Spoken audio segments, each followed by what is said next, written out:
নমস্কার বন্ধুরা, আমার সবুজবিলা ইউটিউব চ্যানেলে সকল বন্ধুদের জানাই অনেক অনেক শুভেচ্ছা। বন্ধুরা, আজকে আমার একটা নতুন ভিডিওতে আমি নিয়ে এসেছি দুর্দান্ত টিপস, যেটা আশা করি আপনাদের অনেকটা উপকারে লাগবে।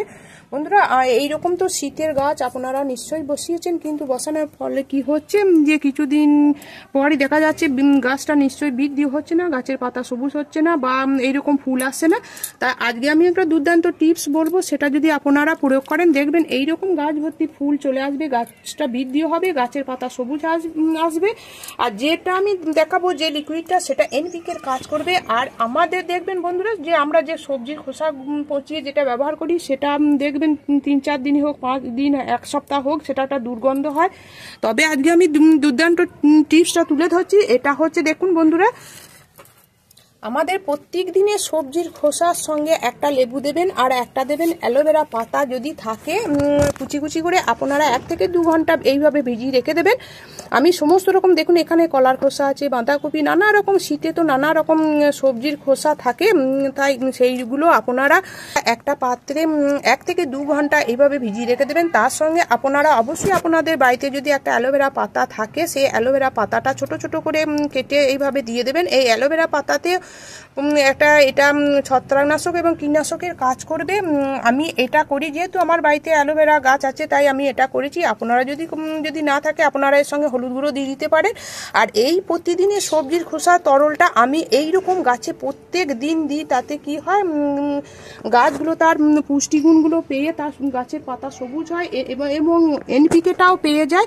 আর গাছটা দেখলেই বুঝতে পারছেন কীরকম প্রচুর পরিমাণে ফুল চলে এসেছে। সম্পূর্ণটা অর্গানিকভাবে আমি করি, সম্পূর্ণটা। এটা হচ্ছে গোবর সার মিশ্রিত মাটি, এটা আমি দিয়ে এটা বসিয়েছি। সমস্ত শীতের গাছই আমার বাগানের সমস্ত শীতের গাছগুলো আমি কিছুটা দেখাচ্ছি, দেখুন কীরকম গ্রোথ হয়েছে, গাছের পাতা সবুজ আছে, তা দেখে নিন। তারপর এটা আমি প্রয়োগ করে দেখাবো। আপনারা অবশ্যই এই সবজির খোসাগুলোকে প্রত্যেক দিন ভিজিয়ে গাছের গোড়ায় দেবেন। দেখুন বন্ধুরা, এখানে দেখুন পিটুনিয়া গাছগুলো কি সুন্দর ঝোপালো হয়েছে, এখানে গাঁদা গাছগুলো দেখলেই বুঝতে পারছেন। আর এইভাবে যদি আপনারা লিকুইড তরলটা দেন, এতে দুর্গন্ধ হবে না, পোকামাকড় হবে না। এইভাবে এই লিকুইডটা প্রত্যেক দিন, এটার সঙ্গে জল মেশানোর, এক্সট্রা জল মেশানোর দরকার নাই। এইভাবে আপনারা ছেঁকে নিয়ে এই জলটা আপনারা গাছের গোড়া মাটি যখন শুকিয়ে যাবে, তখন অবশ্যই এই জলটা প্রত্যেক দিন এটা প্রয়োগ করুন। তারপর এতে আবার পুনরায় এইভাবে জল দিয়ে ভিজিয়ে রেখে দিন।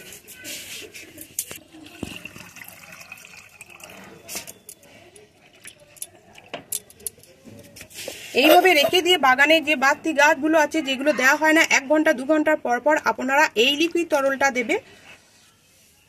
এইভাবে আমি প্রতিটি গাছে এইভাবে এই লিকুইড তরলটা দিই, যাতে গাছটা সম্পূর্ণ এনপিকেটা তো পেয়েই যাচ্ছে এবং গাছটা সবুজ থাকবে, গাছে প্রচুর পরিমাণে কুড়িও আসবে।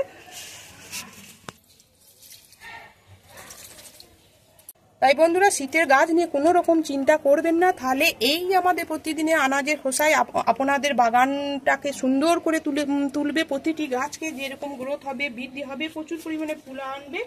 তাই আর এটা কোনো দুর্গন্ধ হবে না, আমি বলে দিলাম। তাই যে সমস্ত বন্ধুরা আমার ভিডিওটি এতক্ষণ ধরে দেখলেন, নিশ্চয়ই আমার ভিডিওটি ভালো লেগেছে। যদি নতুন ছাদবাগানি বন্ধু হয়ে থাকেন, তাহলে আমার এই চ্যানেলটিকে অবশ্যই সাবস্ক্রাইব করে নেবেন, আর সাবস্ক্রাইব করে পাশে থাকবেন। আর অবশ্যই আমাকে কমেন্ট করবেন। আপনাদের মূল্যবান কমেন্ট আমাকে অনেক অনেক বেশি অনুপ্রাণিত করে গাছের পরিচর্যা সংক্রান্ত ভিডিও আপনাদের সামনে তুলে ধরার জন্য। আপনারা এইরকম সহজ সহজ টিপসগুলো আপনাদের বাগানের গাছে প্রয়োগ করুন, সম্পূর্ণ অর্গানিক এবং জৈবিকভাবে। দেখবেন গাছ অল্প দিনই গ্রোথ হবে। তাই আপনারা ছাদে প্রচুর প্রচুর গাছ বসান, অন্য বন্ধুদেরও গাছ বসাতে উৎসাহিত করুন। আপনারা ভালো থাকুন, সুস্থ থাকুন, ধন্যবাদ।